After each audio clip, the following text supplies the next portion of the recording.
আজকে আমি মুন্সিগঞ্জ থেকে লঞ্চে করে ঢাকা যাব এবং ঢাকা যাওয়ার পথে থাকছে নদীর উপর পাখিদের মিলন মেলা, পুরান ঢাকার ঐতিহাসিক ঘোড়ার গাড়ি এবং আরো অনেক কিছু। আমি এখন আছি মুন্সিগঞ্জ লঞ্চ ঘাটে। এটা হচ্ছে আমার খালাতো ভাই, ও যাবে মার্কেট করতে কারণ ওর বড় ভাইয়ের বিয়ে। এখান থেকে আমি লঞ্চে করে সদরঘাট যাব এবং ওইখান থেকে যাব মোতালেব প্লাজা। এর মাঝে আমার পুরনো দুই বন্ধুর সাথে দেখা হবে, তারা ওইখানে অপেক্ষা করছে। আরে ভাই কি কপাল, মাত্র 2 মিনিটের জন্য আমি একটি লঞ্চ মিস করলাম। এখন ঘন্টাখানেক অপেক্ষা করতে হবে, আর কিছু করার নাই। এই যে এটাই মুন্সিগঞ্জ লঞ্চ ঘাট, মোটামুটি খারাপ না। আর এখানকার নৌকাগুলা বিভিন্ন চর এলাকায় যায়, যেমন চর কিশোরগঞ্জ। ভাড়া বেশি না, 10 থেকে 20 টাকা।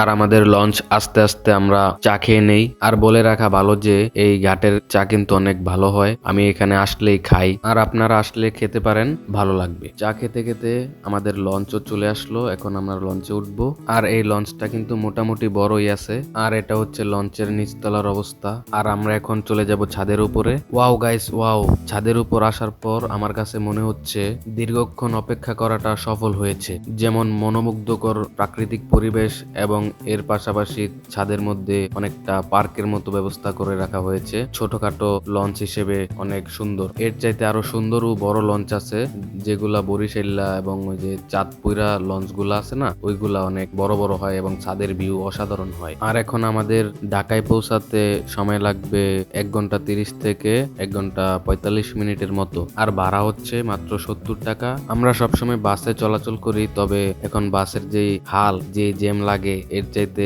নদীপথে অনেক ভালো, কম খরচে যাওয়া যায়, প্রায় অর্ধেকেরও কম। আর এটা হচ্ছে আমাদের মুক্তারপুর ব্রিজটা।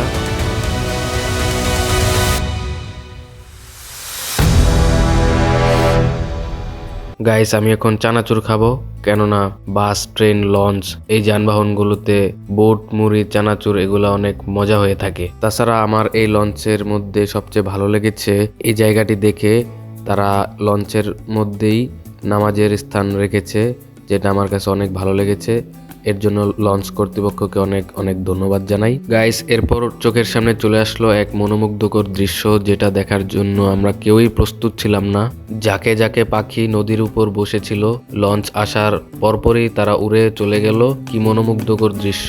এই দৃশ্যগুলো সাধারণত সেন্ট মার্টিন দ্বীপের ওই দিকে দেখা যায়, নদীতে খুব কমই দেখা যায়। আপনারা কারা কারা নদীতে এরকম দৃশ্য এর আগে দেখেছেন তারা কমেন্টে জানিয়ে দেন, কারণ আমি এর প্রথম এরকম দৃশ্য দেখলাম। তারপর আমরা হালকা পাতলা খেতে খেতে চলে আসলাম এই সদরঘাটে। গাইস প্রায় 2 ঘন্টা জার্নির পর এখন নামলাম সদরঘাটে। এখন আমরা রিকশায় করে মোতালেব প্লাজার উদ্দেশ্যে রওনা দিব। গাইস রিকশায় উঠতে না উঠতেই সেই পুরান ঢাকার বিখ্যাত জ্যামে পড়ে গেলাম। যেই জায়গায় যেতে সময় লাগবে আধা ঘন্টা, সেই জায়গায় মনে হচ্ছে এখন 1.5 ঘন্টা সময় লাগবে, যে জ্যামের জ্যাম। আর একটু সামনে যেতেই চোখে পড়লো পুরান ঢাকার ঐতিহ্য ঘোড়ার গাড়ি।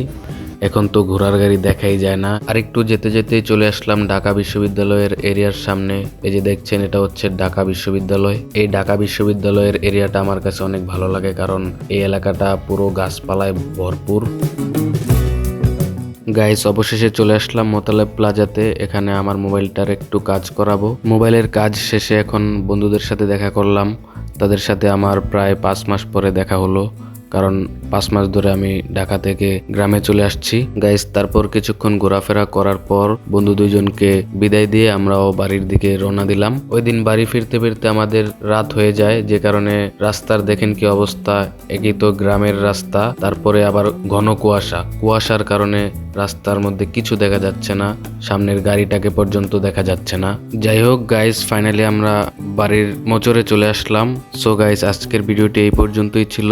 এরকম আরো ইন্টারেস্টিং ভিডিও পেতে আমার চ্যানেলটি সাবস্ক্রাইব করবেন, আমার সাথেই থাকবেন। ধন্যবাদ সবাইকে এতক্ষণ সাথে থাকার জন্য।